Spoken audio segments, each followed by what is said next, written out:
Hi, my name is Random Tuesday, and in this video I'm going to talk you through my Bae the Bloodless cosplay from the video game Pyre by Supergiant games. 1, I totally recommend you play this game. 2, you probably named her something different. And 3, her name is definitely Bae. I don't know what you're arguing about. If you would like more information and resources, don't hesitate to check out my website, randomtuesday.net, for more videos, pictures, and final images of this cosplay in action, as well as the Reader cosplay and Tiza plush that I made to go with it. If you have any questions, don't hesitate to leave them in the comments section below, and don't forget to subscribe to this channel to get regular updates and notifications on new videos. Bae's dress is overall relatively simple, but constructed in a number of different layers. Our first layer is the underdress, and the underdress I made out of a black drapey fabric. This is a polyester blend, and the fabric has a little bit of extra texture to it that just sort of adds to that kind of worn look that the whole thing wanted to have. The bottom portion of the dress is a 3/4 circle skirt, so it has 2 side seams to kind of give that full flowiness to it. And as you can see, the bottom hem was not stitched at all. It was weathered and cut and pulled and tugged on to really give that worn look to it. The top portion is a square sort of rectangle, wide enough to go both over the head and the bust, and then added this extra long tail over the left shoulder to give it the tie section. So the whole thing just slips on over the head.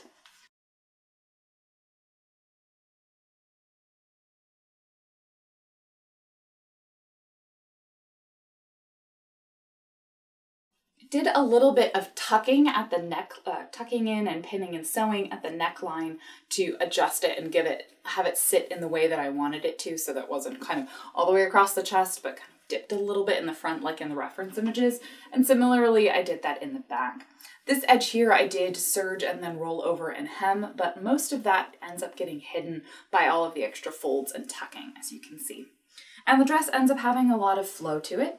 And the fitting on the waist happens later on when I belt it, and this gives it that extra sort of billowy and tunic look almost that it's supposed to have in the blousing at the top and on the skirt. Now the next portion of her costume is what ended up being 2 parts sewn together. So we'll talk about the first part, which is the tabard overdress. Now, the tabards are both constructed in this sort of rectangular shape that's been tapered on the sides a little bit to match the reference images. And then I also tapered the bottom edge on the hem. Again, like with the underdress, a lot of my hems were not finished. They were left and worn and weathered with some cutting and pulling and wearing just of the threads. As you can see, this front portion has a design on it, which I used a gold iron-on transfer vinyl, the Cry-Cut vinyl. I hand drew it on and then cut it out and arranged it each in separate pieces. So the circles are separate pieces to the lines so that I could get it to line up properly. Some of this was freehanded a little bit because I couldn't 100% tell what it was supposed to look like from the reference images, but based on looking at a few different pictures, we got a pretty good look. The back section is essentially the exact same shape, a slightly different bottom hem to the front piece. And those just were stitched together at the shoulder seam. So they slip on the right shoulder. You'll see here I have a bra strap. The weight of the cape ended up pulling it back a little bit, so I ended up safety pinning the tabard directly to the bra strap that goes over my right shoulder. The tabard then has a couple of little Velcro pieces at the side that just Velcro it together, and a snap for some extra security. The cloak cape, it's really more of a cape portion of the cosplay. It's essentially a vaguely truncated triangle. So this diagonal seam matches the back seam on the tabard overdress. It sits at the shoulder and then kind of slants out at both sides. I ended up having to taper it a little bit more by adding some extra fabric on this side just to give it the right amount of volume. That ended up looking fine, but if it fits with the amount of fabric you have, I would attempt to cut it out all as one piece. I then folded and pleated the sides so that they would kind of hang to the back and still have enough drape. Same over here on the shoulder. So you can see this seam here is folded over and pleated, and then this seam here is also pleated several times. I ended up stitching it directly to underneath the armpit and onto the shoulder so that it didn't move in place. The weight of it meant that that's why I safety pinned it directly to the bra strap underneath. The bottom hem is very weathered and worn to kind of give it an all over uneven look. I even added in some extra holes in a couple of places to really hit home that she's a vagabond. Hole. The color weathering was done using leather paint, which was a dark brown and a black, kind of watered down and rubbed in as I felt it needed, mostly along the side edges and then definitely here on the bottom edge. A lot of this was done using scissors to cut in and then just kind of pulling on the fabric. There will be a video on how to weather fabric at some point up on my channel, so don't forget to subscribe. I also have, I haven't finished any of the side seams. I did do a little bit of stitching on them just so they wouldn't fray too far, but I wanted to keep a raw edge across the entire thing. The fabric for this is a linen look, kind of polyester and linen blend fabric that has some texture to it, a little bit of uneven patterniness, and gives you that oldie worldy peasanty vibe. That's a vibe, that's a thing.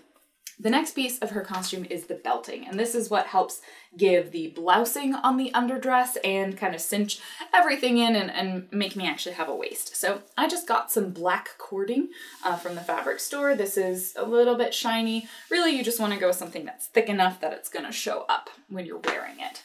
And this whole thing just wraps around. I ended up trying to tie it at the side. Just a lot of wrapping it, trying to get it to look the way it does in the picture. So when you buy it, make sure that it is long enough, but otherwise there's really nothing fancy to it, just some cord. And make sure you finish off the edge so it doesn't fray forever and a day. And then just like hers, you tie it so that a little bit of the tie is visible on the side. Accessories-wise, she doesn't have too much going on. I made her necklace, which has some fake acorns on it, which conveniently I was building this costume in the pre-fall season, so I could buy some fake acorns at the fabric store. You can probably find more online, and then just attach to a leather cord that just ties in the back. For her wig, if I can find where the head goes, there we are. I purchased a Paula Young wig. This is the Whisper Light page wig in like Silvery Moon. It's sort of a naturally curly wig, but then I turned it upside down and took a comb to it and backcombed the heck out of it to really just get everything to stand up, especially around the top of it. I wanted as much volume and as little neatness as possible to it. I then got some leaves. These leaves I purchased similarly along with the acorns at the fabric store because it was pre-fall season. They were, I think, originally maple tree leaves, so I just cut them down to the right sort of pointier leaf shape and then added the fraying, or whatever you call that, on a leaf shape.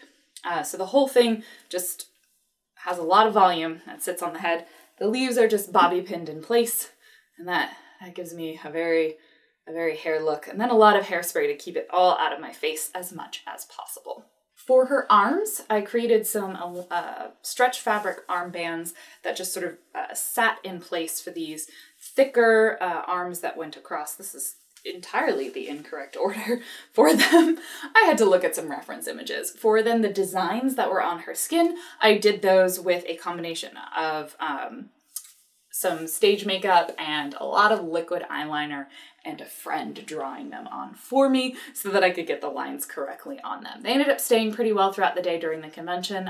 If you're worried, use some makeup setting spray. You could also use a cream-based makeup and then powder set that as well. It didn't rub off on anything, but if I got super sweaty, it probably would have wicked away because those are water-soluble makeups. For her makeup look, I got some red contacts from funkyeyes.com, and then I really just went very pale on all of my makeup so that I looked as bloodless as possible. Now, technically she doesn't have shoes on, but that can be difficult to do at a convention, or you don't actually see her feet for large portions of the game.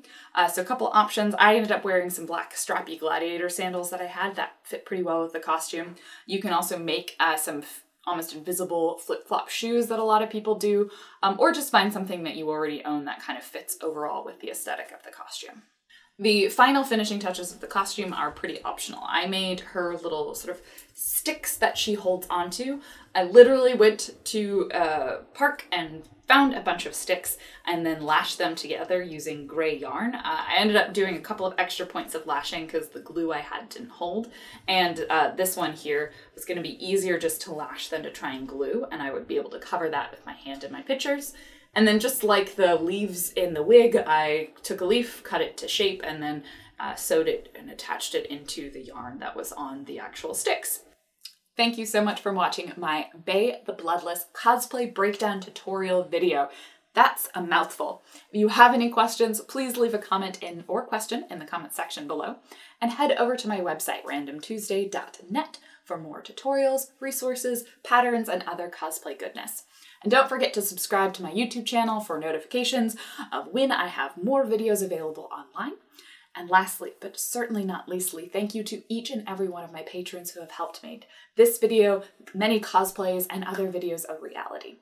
Please check out my Patreon page and consider a small monthly amount to help keep this and many other videos coming. Thank you so much for watching.